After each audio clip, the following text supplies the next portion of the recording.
世界母语日就要到啊！嘉义市政府结合在地作家、独立册店、社区协会，也有表演艺术团体，举办一系列响应母语日的活动，希望民众会当哪学母语，哪认捌家己在地文化。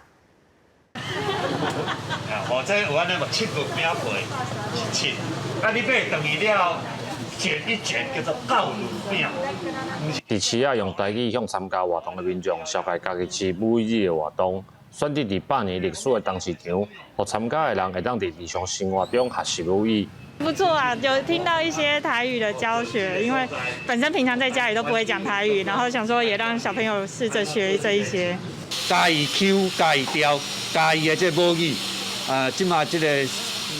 会当讲为这菜市啊来重新学起，是一个上好的机会。